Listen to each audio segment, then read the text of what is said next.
Okay, we're going to get started.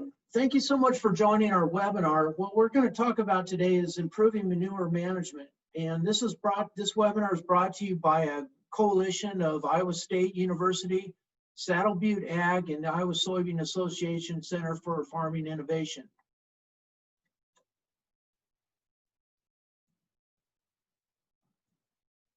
Our agenda today is we're going to go through an introduction of why manure management is important, more so than ever. We're going to do a little bit about sidedress manure, some new research on inhibitors and cover crops in manured systems, and then we're going to have some practical tips on integrating cover crops into manured systems.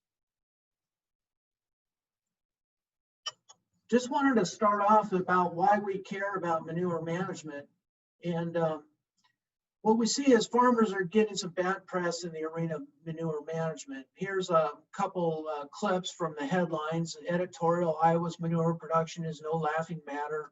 Water quality issues persist. And this is some of the issues that farmers face in managing manure, some of the unfortunate press that we get in the arena of manure management. The truth is that manure is a valuable resource for improving soil health and crop nutrition. But like all nutrients, off-target loss is a concern to rural and urban communities. That's true for anhydrous ammonia or for manure or any other crop nutrient that you use. And there is a need for continuous improvement in manure management, as there is in other areas of nutrient management. And so what we want to talk about today is ways that we can improve the management of manure for our rural and our suburban and urban public. We did some trials recently, and this is the idea of sidedress manure. And you can see in this rig what we have here is a sidedress cultivator applying manure with the drag line. And this is in corn that's probably a little bit taller than it ought to be. You can see in the picture on the right what the manure application is doing in the corn. You can see that the drag lines actually run over the corn a little bit in this system. Here's some more pictures of what that system looks like, and you can see the drag line running over the corn when you're side dressing corn. This corn is about a little bit too tall for this, but this is some work we did in our trials with Bazooka FarmStar. And this is what some of the corn looks like. Not all the corn gets drug over, but this is what some of the corn looks like when you've done a side dress manure application. However, what we've seen, despite that little bit of early season knocking over the corn, it pops back up and grows just naturally and normally. And what we found is there's sometimes a yield advantage to side dressing manure. So some advantages to side dressing manure would be, one is it would lengthen your application window. As you know, sometimes it's difficult to get all of your manure on in the early fall. It's too warm for manure applications, and in wet springs it can be difficult to get manure on. What we have here is a system that can lengthen that application window, apply nutrients in season, and like I say, in some of our trials, we've seen a yield advantage with this system. That's just some ongoing work that we have. I wanted to put a thought into your head about side dress manure. If you want more information, you can contact us at iasoybeans.com. Now I'm going to turn it over to our next speaker, Brian, who's going to talk about some new research with inhibitors and cover crops.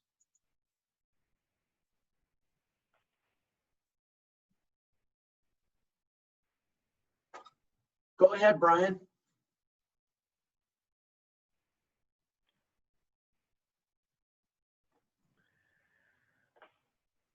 Okay, thanks, Scott. I appreciate the opportunity to be here today. So I'm going to cover just a little bit on using cover crops to improve your manure management. So I'll start out, just briefly discuss some of the benefits of using manure and cover crops together. And then I'm going to go through some data from our national research site and a few other places on nutrient uptake with cover crops and a little bit on water quality.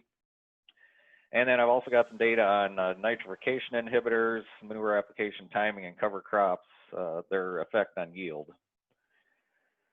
Just to start out here, just a little bit of background about manure and cover crops, how they work together. So if we think about, trying to keep nitrogen in our system, there's several different pathways, by which you can lose nitrogen. Runoff is a pretty small component. There could be a little bit of organic nitrogen attached to your soil particles. Leaching is really our main concern and where we're targeting the most with cover crops. There's also potential to lose nitrogen through volatilization or denitrification, but really what we're trying to do, with cover crops is just keep more of that nitrogen in the soil system, get more of it, to be taken up by the crop and plug some of these leaks is kind of the way I like to think about it, that from some of these other areas where we're losing nitrogen from the system. So cover crops can really help try to do that. You've maybe seen this graph before, but it's a nice illustration of how cover crops help, particularly the water quality. So the green line there is it's kind of a typical time frame for when our corn and soybeans would be taking up nitrogen, whereas the red line is when that nitrogen's being produced or becoming available in the soil system. And so unfortunately those two don't overlap, so we have periods where there's a higher risk of losing nitrogen from the system.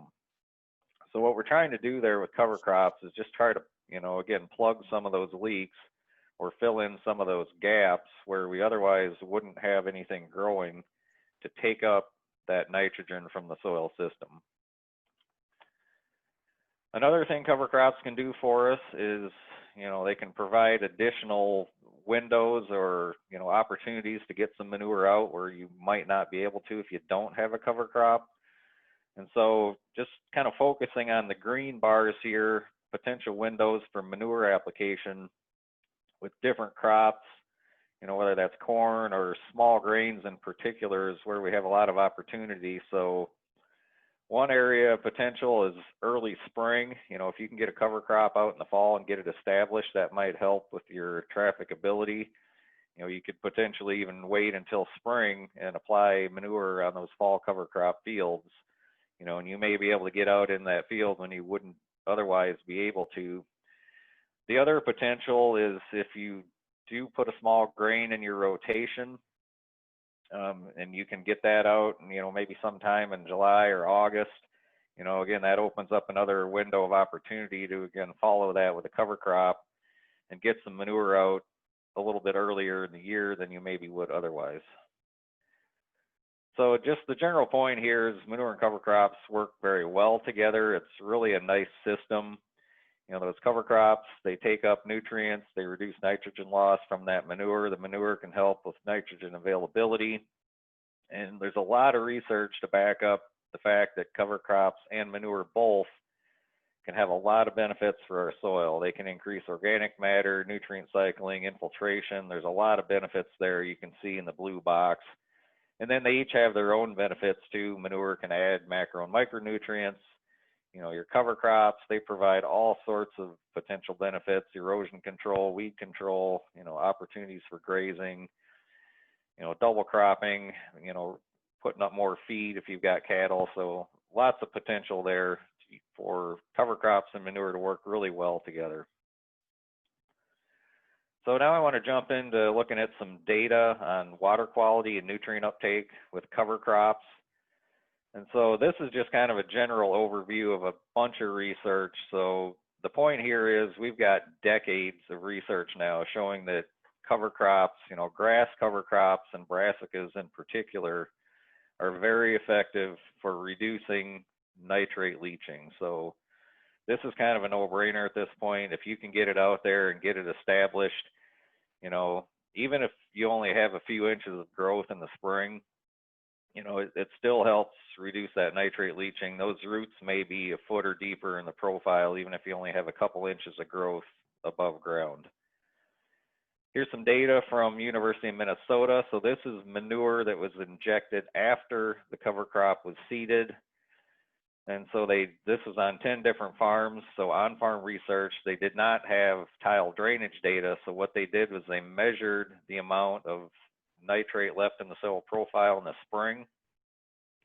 And what they found was in the cover crop system, there was basically about 78 pounds less nitrate in that soil profile in the spring compared to the no cover treatment. So, you know, you can kind of infer that that would be a benefit for water quality if they didn't see any difference in silage or grain yields. So that cover crop was able to take up all of that nitrogen. It did not have an effect on yield. So now I'm going to shift gears and talk about our Nashua data for a bit. So just to give you a little bit of background, this is at the Northeast Research Farm near Nashua. So the cover crop treatments there, they were drilled in the fall after harvest and after manure was applied. Seeding rate was about 80 pounds per acre. That's a little bit heavier than most people are using. And then it's just terminated in the spring with glyphosate about 2 weeks before corn planting and plus or minus a couple days on the soybeans. So real quickly, I'm going to show you some water quality data. So what we're seeing here, the blue line, the early fall manure, that EFM, that stands for early fall manure 150, that's 150 pounds of nitrogen per acre, and then NT is no-till. The plus R here, that's our rye cover crop. So if you just compare the cover crop and no cover crop treatments, you know, the cover crop reduced nitrogen loss, so this is cumulative nitrogen loss over 3 years, reduce that by about 35%. So in that no cover crop treatment, this is early fall manure. So this manure went on as soon as possible after harvest. So the soil was still above 50 degrees. We're losing about 55 pounds of nitrogen a year out the drainage line. So significant amount of nitrogen loss with early fall manure if you don't use a cover crop. Here's the same data in the soybean phase, so no manure applied prior to soybeans. So our total losses in general are lower in soybeans. But again, we still saw about a 35% reduction in that nitrate leaching in the soybean phase with that cereal rye cover crop. So I want to talk a little bit about, you know, the cover crop establishment, the management, what it's looking like there. So this is a very typical manure injection setup. These are Yetter Avengers, you know, fairly low disturbance manure injection. This is what it looks like after it's been injected. So again, we're calling this a no-till system. It's not truly no-till because we are injecting manure, but it's pretty low disturbance as you can see there. But what we saw in 2016, 17, and 18 was a lot of streaking in the field. So it's a little hard to see here in the picture, but you can definitely make out some areas where there was much more cover crop growth directly over the manure injection band. So what they did was they sampled those areas separately. And that's what you're seeing in this chart. So the red bar, that is the pounds of nitrogen in the above ground biomass directly over that manure injection band. The green bar is between the injection band. And then the blue bar where it says no manure, that's our soybean plots. So you can see where that manure was injected, substantially more nitrogen uptake in that cover crop.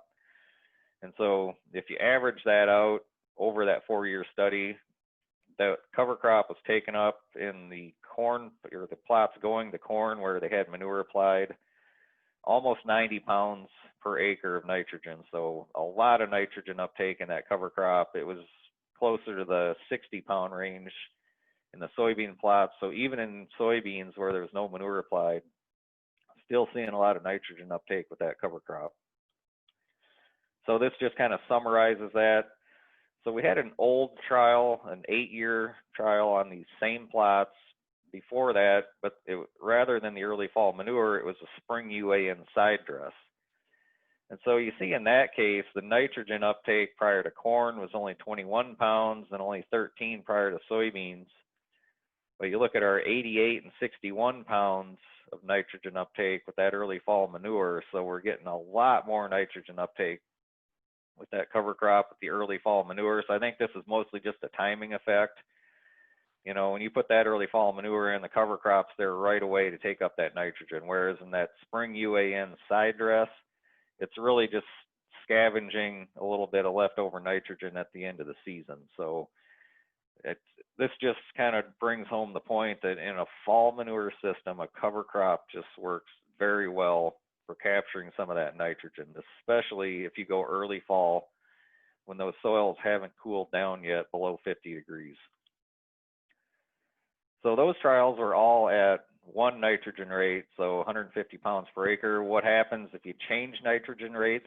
So this data is from the East Coast, but as you would expect here, you know, the more nitrogen you put on in general, the more nitrogen uptake you can expect to have with your cover crop. So again, and this is in Maryland and Virginia, so they have a little bit longer growing season there. They tend to get bigger covers, you know, a little bit more nitrogen uptake than we would see here. But just to illustrate the point, the more nitrogen you have in the profile, generally the more you can expect your cover crop to pull out of the soil.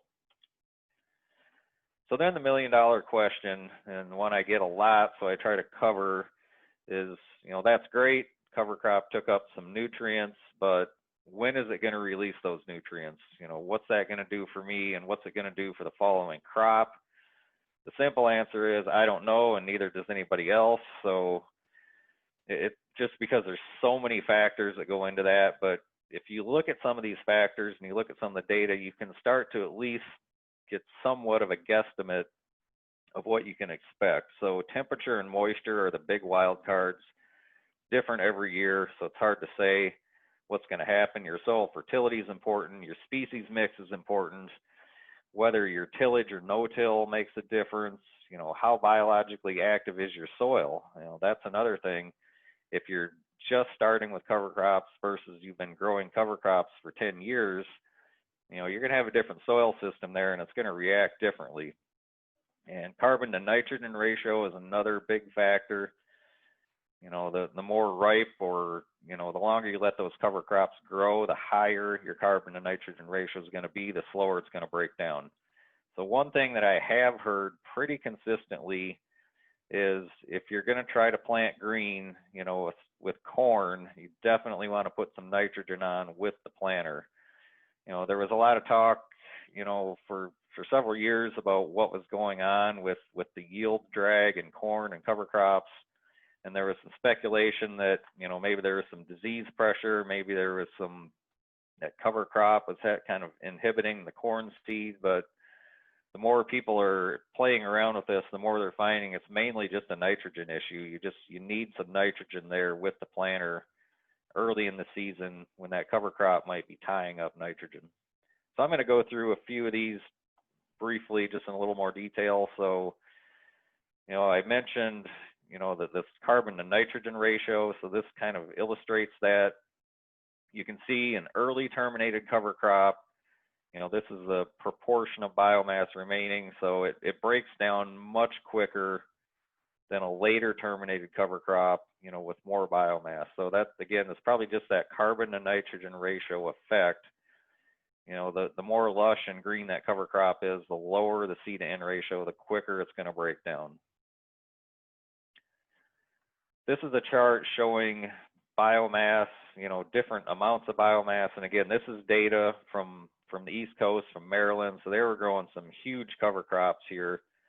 But the interesting thing they found here was that the more cover crop biomass they had, if you look at the slope of the line here, it actually broke down quicker. So they still had more left, you know, after 90 days, but it actually decomposed faster the bigger that cover was. And so what they think is happening there is that those larger covers are sort of insulating the soil and potentially speeding up that microbial activity. But in this part of the world, if you're growing, say, a cereal rye and you're going to terminate it before corn, you're probably somewhere down in this, you know, 2,000 to 4,000 pound range on biomass. It's exceedingly unlikely you're going to get these big cover crops unless you're planting green and letting that cover crop grow up into June. So this is showing two different effects here, species mix and tillage. So if you look at just a pure cereal rye, look at nitrogen release over time, basically no nitrogen release from that cereal rye. If you use a 50-50 mix of rye and hairy vetch, then you start to get some nitrogen. You know, again, hairy vetch is a legume. If you go pure hairy vetch, you get a lot more nitrogen. So no big surprise there, but what I want to point out here is the tillage effect. So if you look at the right-hand graph where they had tillage, almost all of that nitrogen was released within the first 4 weeks or so. So that, again, when you add tillage into the system, you're chopping up that cover crop, you're sizing it, you're incorporating it into the soil, it's going to tend to break down quicker. Whereas if you look on the left-hand side here with no-till, you know, the total amount of nitrogen really didn't change. It's just that it released a lot slower. So if you look at that curve, you know, it's a much slower, more gradual system because you're not incorporating that cover crop into the soil. You're just kind of leaving it on the surface. So you'll still get the same amount of nitrogen in the end. It'll just release more slowly. So that's just something to keep in mind in a no-till system. Again, early on, you might need a little bit more nitrogen with the planter or early in a no-till system than you would in a tillage system. Another study here from Oregon, just sort of illustrating the same thing. So the red dotted line here, that's a cereal rye cover crop. So if you look at termination date, this is showing potential or plant available nitrogen from the cover crop. So again, early in the season, that cereal rye is about a wash. You maybe gain a little bit, but the longer you let that grow, the more nitrogen it's going to tie up. It's actually -40 here by the 1st of June. Their weather out there, they have a milder winter, but it's pretty similar spring and summer conditions. And then you can see the more legumes you put in the mix, the more nitrogen you get. So not a big surprise there. So highlights that they found from that study, generally, you're going to know one way or another within 4 to 6 weeks. It's either going to decompose and it's going to release that nitrogen, or it's going to tie it up. So it happens fairly quickly. They recommend terminating the legumes at the bud stage to maximize available nitrogen.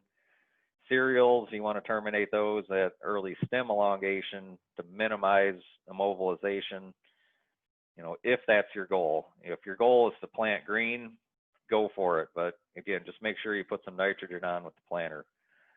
The interesting data that they came up with was if you want to try to estimate how much nitrogen's in that cover crop, what they found is if you take a sample, submit it to a lab, and just look at the nitrogen percentage in that cover crop. So if it was less than 1.5, they got little to no plant available nitrogen out of that cover crop. If it was up in the 3.5 range, then they got about 35 pounds of nitrogen per ton of cover crop dry matter. So that's a general rule of thumb you can try to use if you want to take a forage sample and submit that to a lab. Okay, so now I'm going to shift gears again here and just talk about some of our Nashua data again, effects of nitrification inhibitor, manure application timing, cover crops. I'll try to get through this pretty quickly here. So I'm going to start with our nitrification inhibitor. So this is the instinct. So 2016 was a transition year, so we just left that data out. But if you look at 2017 and 18, we did see a yield advantage with that fall instinct. And this is a late fall manure, so soils were below 50 degrees. And this is a continuous corn system, so we're at 200 pounds of nitrogen in this case. But 2019 was kind of a disaster. None of our late fall manure got put on, so that manure actually went on in the spring. They still put the instinct on to see what would happen. So no yield benefit to that spring instinct in this case. So on the water quality side, we're not really seeing any effect from that nitrification inhibitor. It's not really doing anything for water quality, but we are seeing a bit of a yield bump. So just some economics on that. I pulled, our Nashua data plus some other studies. So saw a 16 bushel gain at Nashua. If we just assume 325 corn, that's about $52. Then you do need to subtract, this column on the right, that's just the additional corn, you have to subtract the cost of your instinct out of that and whatever it costs you to apply that. You know, it depends on your application rate. We're doing 70 ounces per acre at Nashua. Waseca, Minnesota did a bunch of studies on this. So they looked at early fall and late fall instinct at different rates. What they found was that the early fall instinct, the top two there, they did see a pretty good yield bump. The late fall is more of a mixed bag. They got a couple bushels, but it wasn't statistically significant, you know, probably at break even there. Another study in Boone, Iowa, in continuous corn, again, same thing, early and late fall at different rates. You know, you can see the asterisks there, none of those were statistically significant. So even in the late fall situation there, they were probably losing money on that instinct. So now I'm going to go into the effect of the cover crop on yields. So in 2016, we took a big yield hit with the cover crop. So now we're comparing the red and the blue bars, essentially, early fall manure, 150 pounds of nitrogen, with and without a cover crop. So there was a lot going on there in 2016. It was a transition year from that old system where we had spring UA and Sidedress, so that was part of the issue. Again, a lot of factors I don't have time to get into, but we took a yield hit.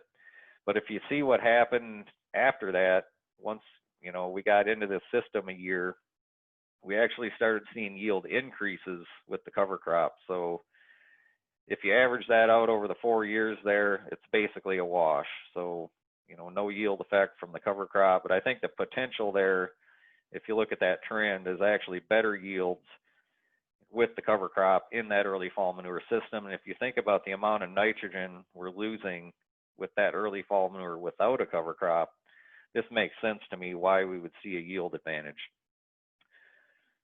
Again, 2019, that manure went on really late, so it was actually more of a late fall manure treatment. So soils were 42 degrees when that manure went on, and again, still saw a yield advantage with that cover crop. So manure timing is another issue we're seeing. So now we're comparing the blue and the green bars, so early fall manure to late fall manure without a cover crop. We're seeing some massive yield advantages just by shifting that timing to late fall manure. So if you average that out over, you know, we had 3 years of early to late fall comparisons, about a 40 bushel an acre advantage just by delaying that manure application until those soils have cooled to below 50 degrees. So it makes a huge difference on yield. At least that's what we're seeing at the Nashua location. Again, 2019, that manure actually went on in the spring, so we still saw 18 bushel gain there going from late fall to spring. And now I'll shift to the continuous corn. So now we're in a late fall manure system, 200 pounds of nitrogen, and then we have a spring manure comparison. So we're comparing the orange bar here to the kind of dark blue. So again, 3 years of data on that. We're seeing about a 38 bushel advantage in a continuous corn system going from late fall to spring manure application. So again, logistically, that can be hard to do, but we're seeing some big yield advantages to doing that. Just a bit of economics on that. I pulled some other studies where they've done similar work. So looking at Nashua, there was a study in Ames, a study in Waseca, Minnesota, you know, going from early to late or late fall to spring. So I just summarized all those at the bottom here. 12 site years of data going from early to late fall manure on average, about a 19 bushel an acre advantage there. So if you assume 325 corn again, that's about $60. Got 4 years of site data, you know, on the late fall to spring at 38 or 33 bushel an acre advantage there. So pretty significant advantage on yield just by delaying that application timing. So just to quickly wrap up here, you know, lots of benefits of using cover crops and manure together. The nutrient release on the cover crops, it's hard to predict, but if you kind of understand some of the factors that go into that, you can get a ballpark number. It's going to be different every year, unfortunately. If we look at the nitrogen uptake with cover crops, really works well in a fall manure system, especially early fall. we're seeing 60 to 90 pounds of nitrogen in that cover crop at Nashua with that early fall manure system. The instinct, it's a lot of variability in the data. You know, a lot of different places have looked at that. It seems to benefit, especially with that early fall manure. Late fall manure is more of a question. I wouldn't bother using it with spring manure. The data that we've seen from research just doesn't really support using those inhibitors in the spring. And then again, delay in manure application timing, we're seeing some big yield bumps from that as well. So that was a lot that I went through very quickly. I'm going to stop there and turn it back over, and maybe we'll have some time for questions at the end. I'll turn it over to TJ. If I might comment first, Brian, for those of you on your computer, there's a little button there that you can chat or ask questions, and please chime in and we'll address your questions as we go forward.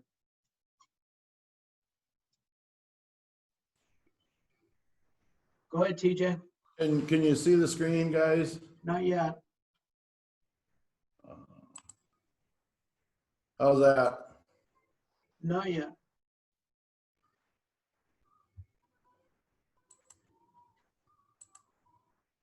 How's that? Is it showing up? Keep No, trying. we can't see it. Why won't this thing do it now?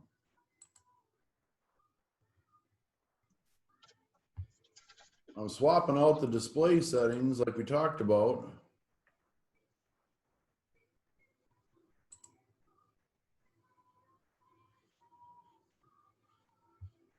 Well, sorry about this, guys. Technical difficulties. You know, we're all savvy on this stuff till we have to use it.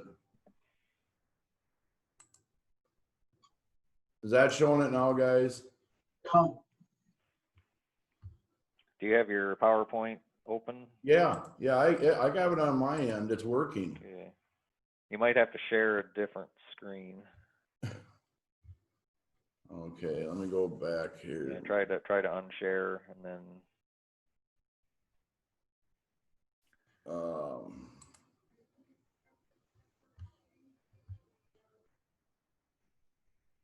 Well, sorry about this, guys. It's always a problem. Now I can't get it to.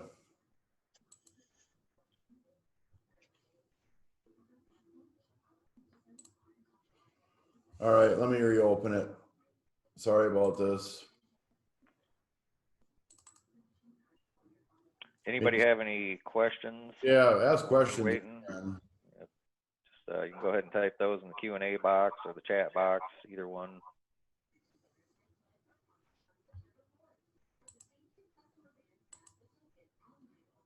Are you seeing it now? Nope.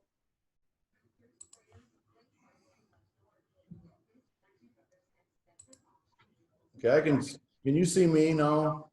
Yes. Okay, let me open it again. Once I open it, I lose you guys, so I can't see it.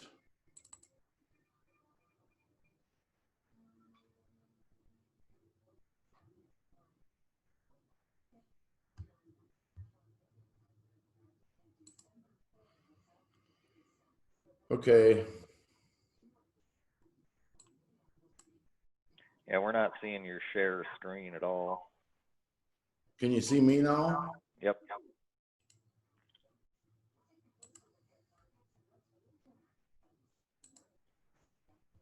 Okay, now we can see it.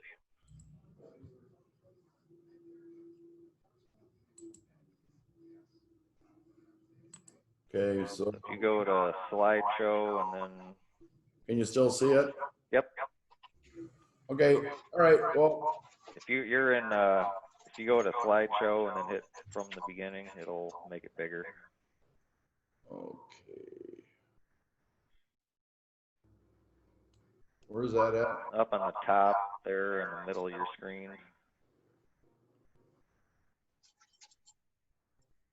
It shows I'm sharing. Display setting? No, right on your PowerPoint itself. Okay.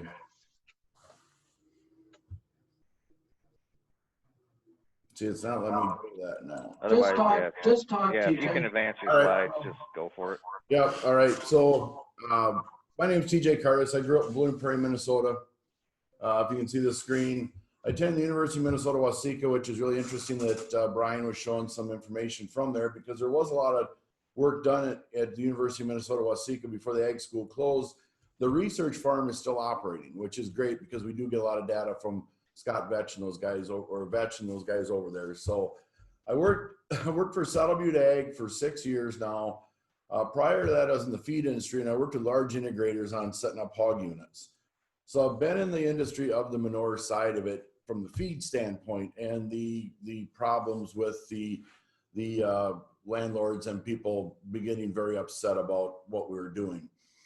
I always had conservation on my mind. A little quick background history. My 1976, I was about 8, 9 years old. My uncle brought home a mulch tiller, chisel plow, and everybody thought he was crazy. And I thought he was too. We left all this trash on top and we had to work through it. And I really learned that was a great way of maintaining soil health, or starting to. 87, we went to ridge till. 2015, we went to 100% no-till, and my uncle added small grains in his rotation. So we've really leaped forward and added covers into the mix, and it's really been a great scenario for us. So I always put this screen up, and the reason I do is explain where I'm at. The red box is Steele County, Minnesota. I'm on the far right-hand corner of that. We call it the Quad County area. TJ, we're not seeing your slides advance on this end. Why is it not?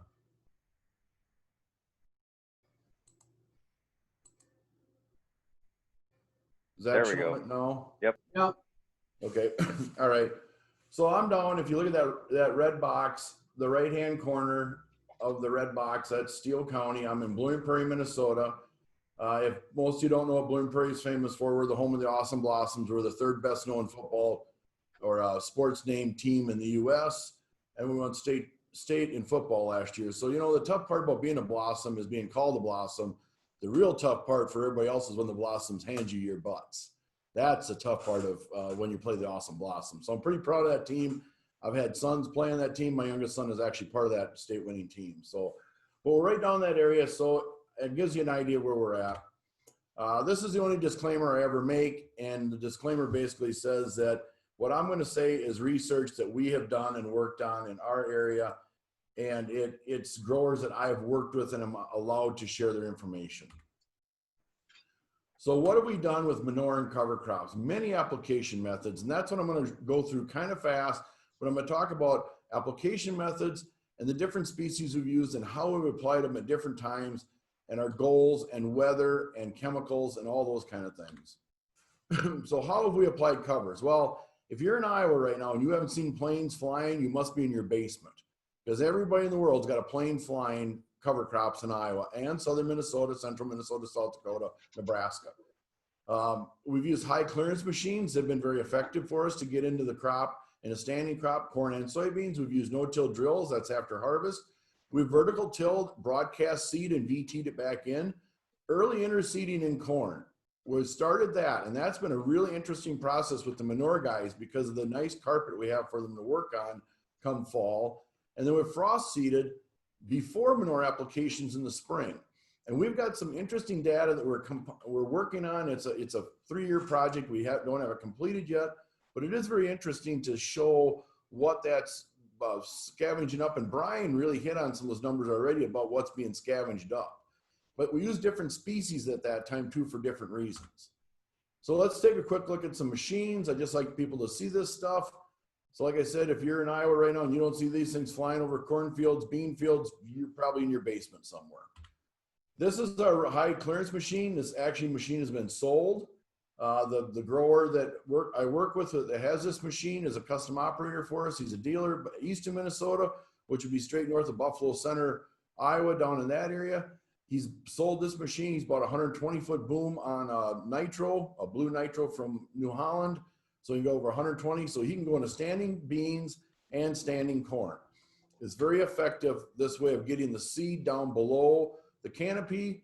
We have done some yield checks on this. We've seen not any yield significant damage of him running that machine through.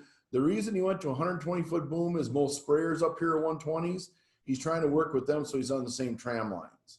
And that's really helped his productivity on the cover crop side of it.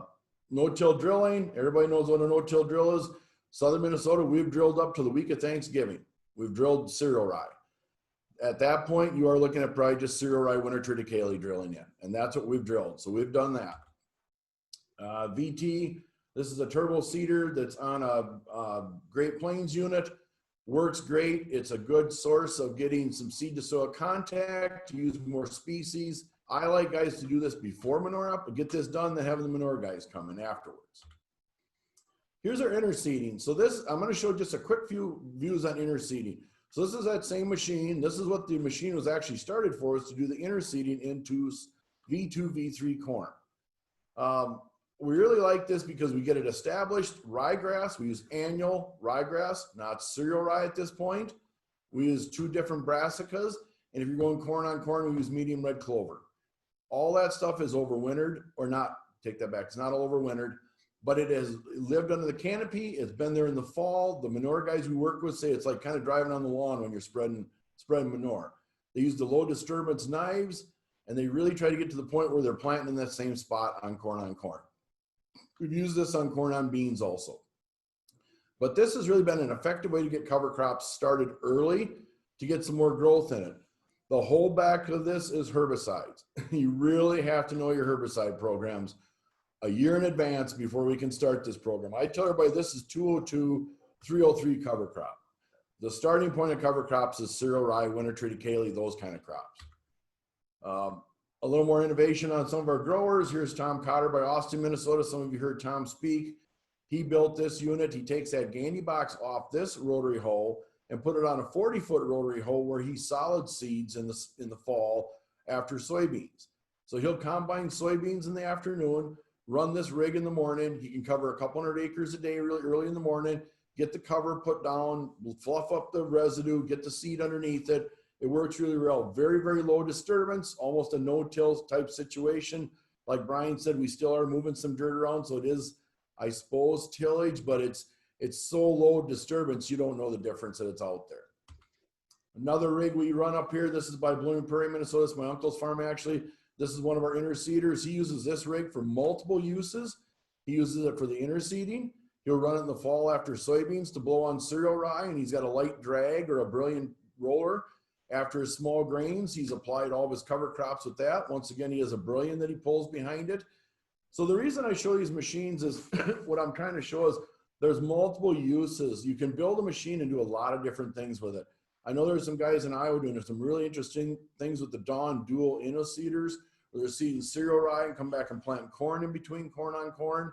So there's really innovative people out there doing a lot of stuff with this equipment that we can get our hands on.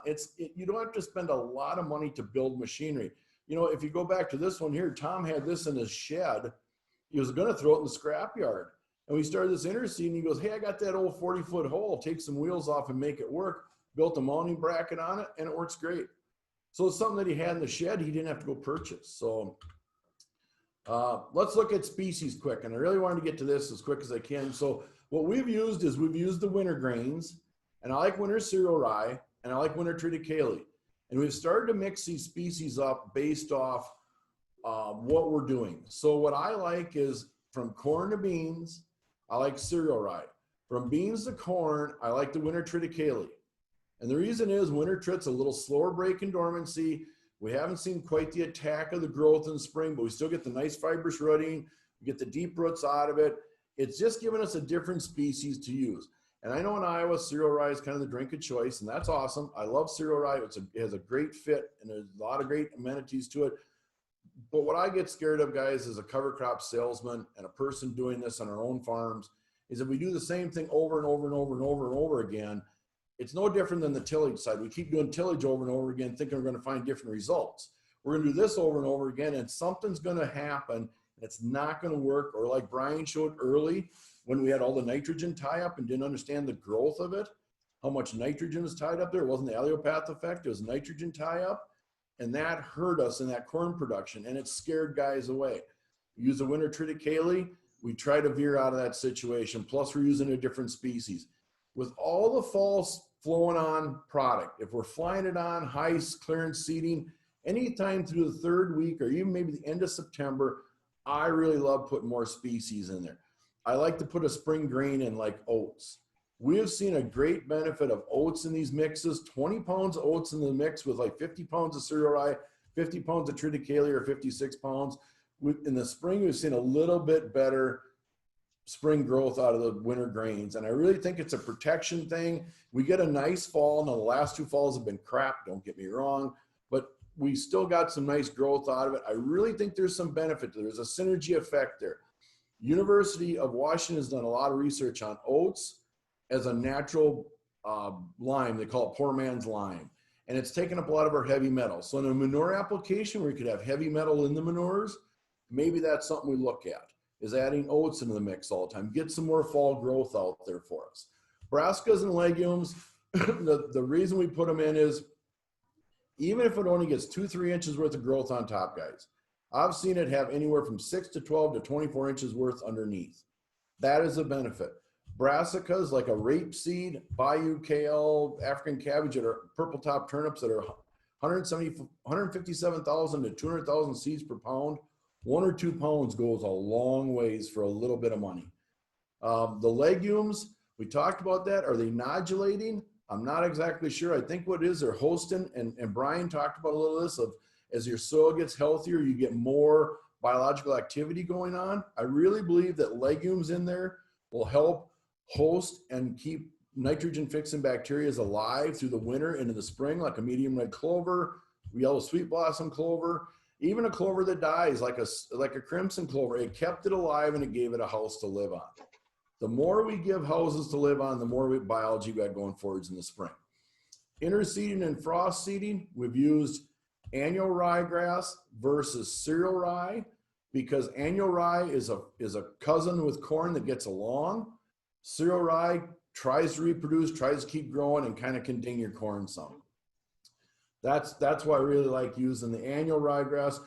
The product I sell is a diploid annual ryegrass. There's a whole presentation on these different ryegrasses, and I don't have time to do it today, but if you need to talk to me about it, my information will be at the end. You can get a hold of Scott and then get a hold of me. Before you buy ryegrass, make sure you know what you're buying, guys, because there's a lot of stuff out there that's not exactly what you think.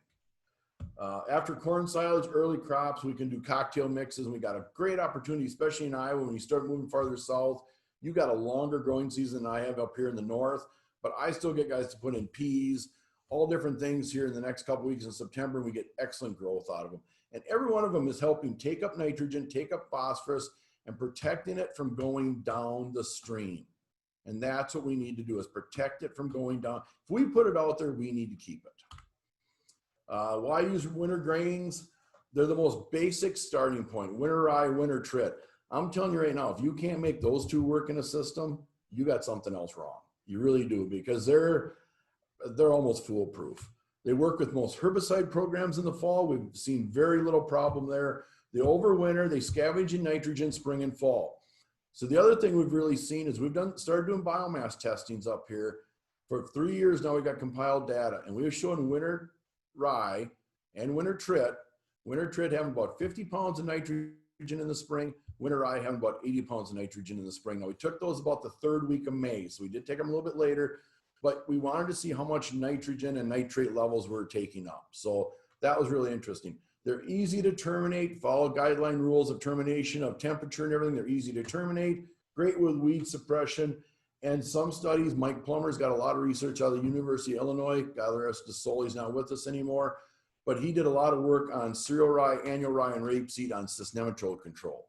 I think that's the next step of these covers, is starting to look at those kind of things of natural nematicides that are naturally there in the environment. Let's take advantage of them, guys.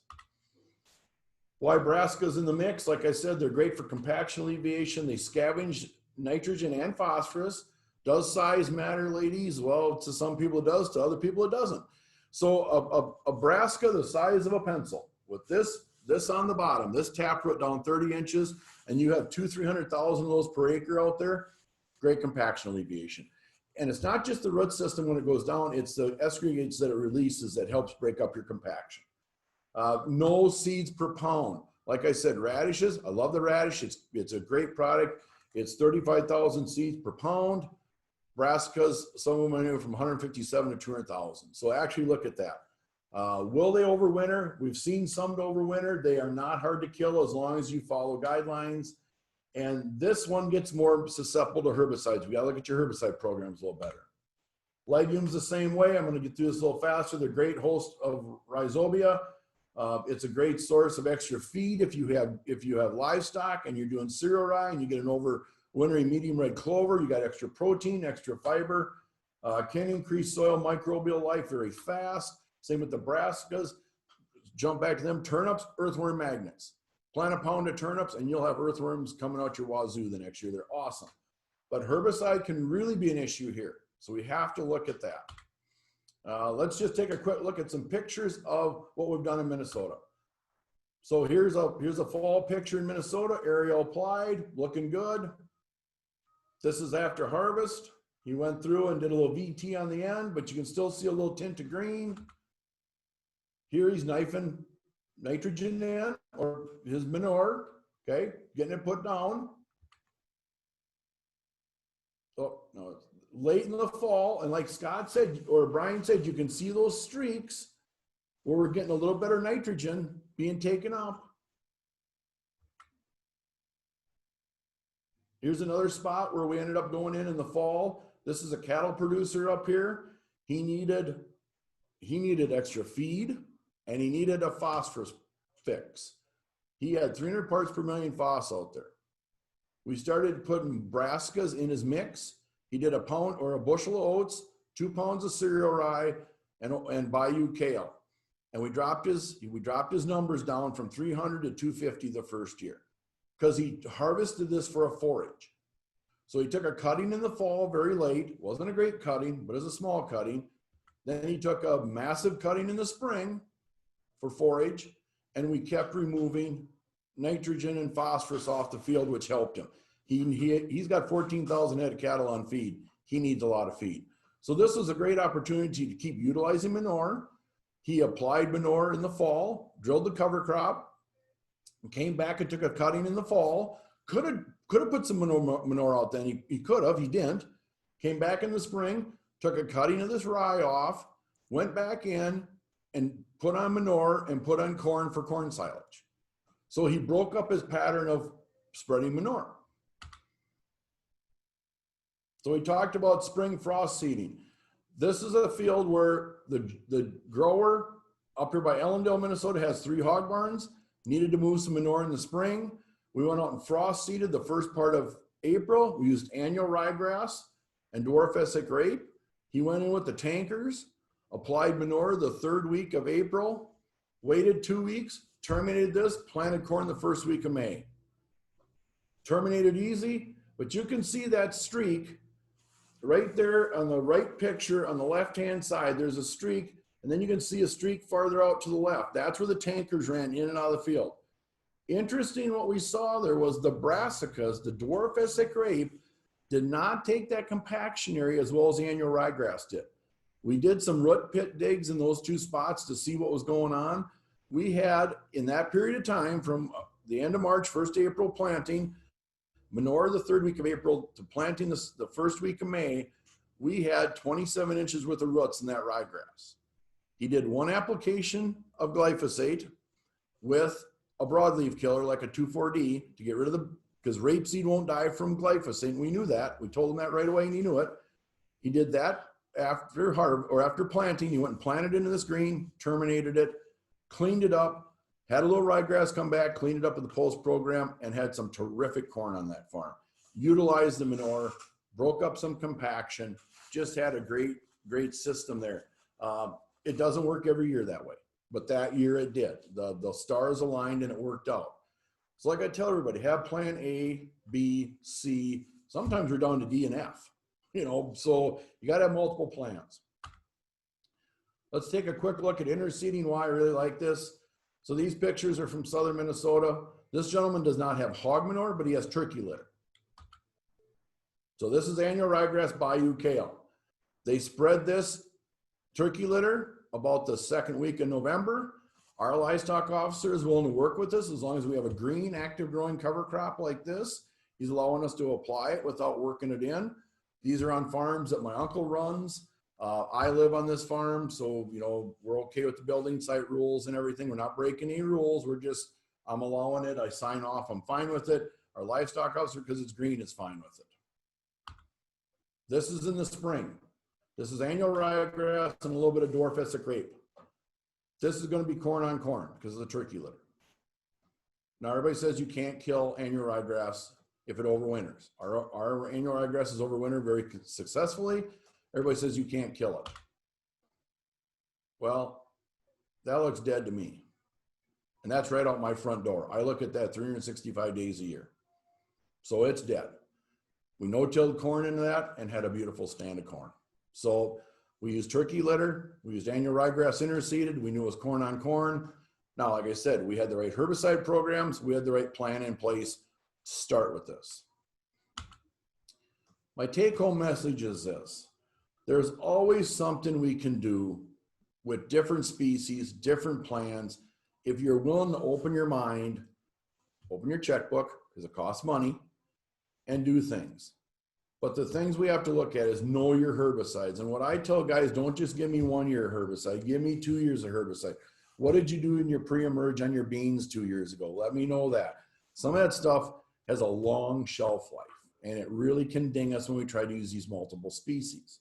Know your seeds, your planting, timing, and species. I mean, I've read some terrible articles in the press out of Iowa, even Minnesota. I planted radishes the 15th of October and they didn't work. Well, you shouldn't have done that. And the guy who sold them to you should really not be selling seed, because that was very poor recommendations on a seed provider. Know where your seed is coming from. If you're raising seed for yourself, you're buying rye, you're cleaning it, you're raising it for yourself, fine. Don't be selling that stuff. There are rules and regulations that go around all this, guys. Universities put money into research. Companies like myself, we buy seed, we pay royalties, we have tax ID numbers on our tags. We go through proper steps of using certified cleaners to get stuff clean. We're trying to prevent weeds from being spread around. Raising it yourself, that's fine. You buy seed from me, raise it yourself, plant it yourself, that's fine. Don't sell it to your neighbor, please. I'm begging you, because somewhere at some point, somebody's going to get made an example of. And you don't want to be that guy. You don't want to be on the front page of the Des Moines Times or the Des Moines Press saying I got in trouble for raising rye. So just know that kind of stuff, that there are some implications with that. And here's my last one. And I'm saying this very boldly. Like I said in my disclaimer, I'll say things that might not make you happy. Quit asking for permission to implement practices on your farm, your operation. I work with growers. They'll say, well, I went to my agronomist and he said no. I went to my feed guy and he said no. Okay, I understand bankers saying no on some of this and being nervous. But if you want to do this, do some R&D on your farm. If you own an 80, do a 40 versus a 40 next to it. Do your own R&D. Come back with research and say to your guys, I'm going to do this. Please work with me on it, because I'm going to do it. We're not 16 asking for the car to go out on Friday night. If we're operating and running our own operations, we have the right to make decisions. Quit asking for permission and tell your people, I'm going to do this, come along for the ride. And if I go broke or I have trouble, you can laugh at me all day long, but I'm going to do this and try to do this. Because for my world, what I hear right now, and you can talk to the other guys about this, if you don't think rules and regulations will come, I live in Minnesota right now. I live in southeastern Minnesota. You saw the picture. Right east of me is the driftless region, and they're not allowed to apply any fall nitrogen anymore. None, zero. And the next thing they're after is the hog guys. How are you going to apply all this manure? If we can't put nitrogen on the fall, how can you apply manure in the fall? Scary situation. Somebody wrote a set of rules, and I'm not sure they asked everybody permission on what they thought. So my take-home message is start doing this, start working on it, start learning. The manure, the cattle is great opportunities to use cover crops. Here's my contact information, TJ Curtis, Saddlebutte Ag. There's my phone number, there's my email. Give me a shout anytime. I'm always willing to talk to people about this stuff. I kind of went through it fast, but I know we are on a timetable. So, anything else, Scott? Scott, you're muted. Brian, he's muted. We can't hear him. Okay, thank you, TJ, for your comments.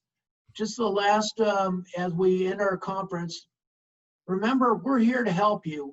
The three of us represent a coalition of people working together with Iowa State industry, cover crop people, agronomists, and seed industry, as well as the ISA.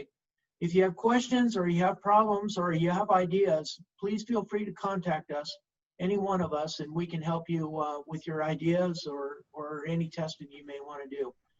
That concludes our webinar today, and thank you so much for joining us. And if you have any questions or comments, you can always send us emails. Thank you.